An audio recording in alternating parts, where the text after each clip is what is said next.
Somebody wakes up in the morning, the first thing he greets is his phone, and he's there looking at pictures till 12. His headache that will stop him from that phone, and he stands up, he eats food, he comes back. By the time he's looking at the time again, it's 4 p.m. The day is finished, and his heart is not troubled. He has not learned anything, he has not serviced his passion, and he's hoping that God will exalt him. He's hoping that he will become significant in his generation. It is not possible.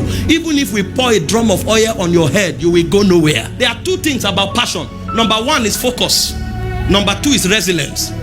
If you want to keep your passion strong, nothing must happen to your focus. So what keeps a man passionate is his ability to keep his eyes single. The moment your eyes become divergent, your focus has been affected, your passion will go down. Because the secret of passion is focus. In 1 Kings chapter 20 verse 40, the prophet told the king a parable. He said, my Lord gave me a servant to keep. He said, but as I was busy here and there, I lost him. Jesus was speaking. He said, if your eyes be single, he said, your whole body will be filled with light. The reason many have lost their passion is because they have no focus. In 1 month, they attend 12 birthday parties. In 1 month, they attend 15 naming ceremonies. Ogasa, you are not a party. They go to places where they have no business. They go to places where they are not celebrated. They just come and hang around. And you hear them, waiting they happen here. If you don't know waiting they happen, why you come? They don't even have enough dignity to be invited. They show up and they are shaking everybody, trying to stand around important people and appear in pictures. Why not go and service your passion? When your time comes, anywhere you stand, that's where things will happen. But it's a mentality. I was listening to Bishop David Oyedepo. He said he was in Lagos for 21 years. He didn't know the road to the market. He said he only knows the road to 2 places, to the church and to the airport, because it's about his business. The things that are not important, he looks for people who can do that, whom their purpose for life is at that level. He pays them to do it so that they can maximize time, because your greatest asset is actually time. And if you are not passionate, you will waste time. They asked Chinua Achebe, if you were given the opportunity again, what will you demand for?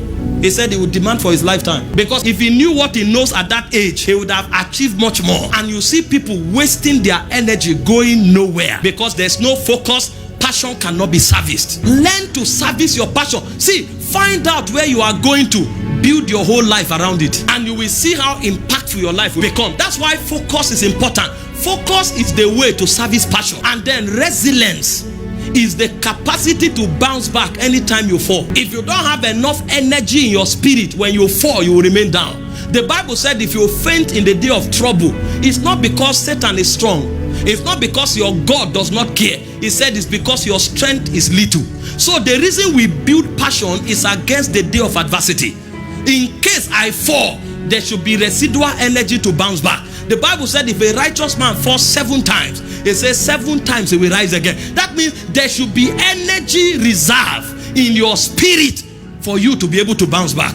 But many are not building energy because they don't know that it's a necessary ingredient for a man who is on a mission. Did you read the story of the foolish virgins? At the crucial time, that was when they ran out of oil. And they came to their fellows. They thought it was a cheap thing to access. Give us oil. They said no. Oil is not given, it's bought. And they said go to them that have and buy. Unfortunately, there was no time. And that's the problem many people have. They discover on their deathbed the things they should have done in 70 years. And in 5 seconds, their whole lifetime runs through them. And they realize they wasted all their time doing nothing. Please, don't be found anywhere that does not have an impact on your destiny. You should be able to discipline yourself. Paul said in 1 Corinthians 9:27, I beat my body, I bring it under subjection. Especially those of you who are graduating today. See what this training has done to you. In 6 weeks, 1 person wins 200 souls. Now divide your age into 6 weeks and see how many 6 weeks you have lived for. Some of you have lived for over 106 weeks, but the impact you have had in the last 6 weeks is more than all of the 99 6 weeks that you have lived, because you were not mature in your understanding to become deliberate about your timing. One thing you must do if you are sent is to know how to sustain your passion. Thank you.